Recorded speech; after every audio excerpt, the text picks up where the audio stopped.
एक बार राजा शिवी का दरबार आंगन में लगा था। बाहर सर्दियों का मौसम था। प्रजा बैठी थी, मंत्री संतरी खड़े थे, दरबार लगा था।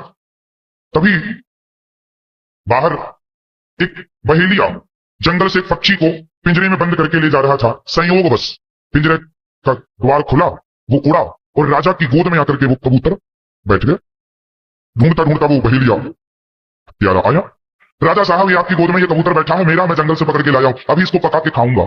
राजा बोले, देख, ये मेरी गोद में आया है, मेरी शरण में आ गया, अब इसे तू मार नहीं सकता। नहीं नहीं, ये मेरा है। राजा बोले, तेरा था, अब ये मेरी गोद में है। नहीं महाराज, आप राजा हैं, आप न्याय कीजिए, बताओ ये पक्षी किसका है, बताओ वो पक्षी किसका था, राजा का हुआ या बहेलिया का हुआ? न्याय क्या कहता है?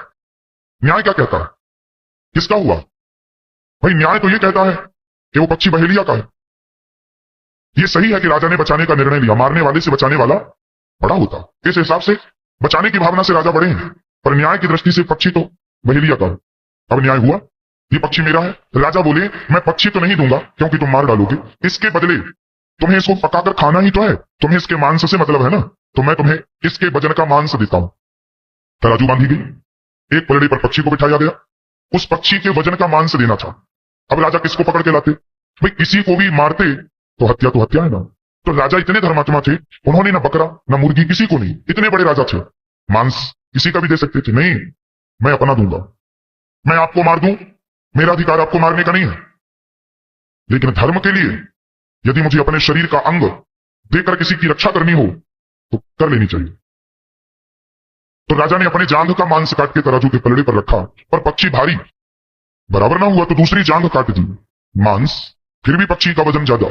राजा ने अपने पेट का मांस काट के रखा, फिर भी पक्षी, मायावी पक्षी था, बढ़ता ही चला गया। राजा ने अपने दोनों पांव काट दिए, फिर भी पलड़ा बराबर नहीं हुआ। राजा ने अपना सिर काटना शुरू किया, ज्यों तलवार गर्दन पर रखी और अपने आप को काटकर चढ़ाने की बात की, तब उस पक्षी से भगवान प्रकट हो गए। वाह राजन, धन्य है आप कि आपने एक पक्षी की रक्षा के लिए अपने प्राणों का दान कर दिया। ऐसे राजा, ऐसे धर्मात्मा राजा, ऐसे प्रजा के सेवक राजा इस धरती को बार बार नसीब नहीं होते। ये धरती भी रोती है कई बार कि ऐसे सत्यवादी, ऐसे दयावान राजा अब कब जन्म लेंगे। भगवान ने उनको कृपा दृष्टि से अंग सारी ठीक किए। पर यह कहानी हमारे सनातन धर्म में वेद पुराणों की चर्चा है कि एक राजा ने एक पक्षी की क्या वैल्यू थी। कौन अपना गला काटता है भाई? पर अहिंसा ही परमो धर्म।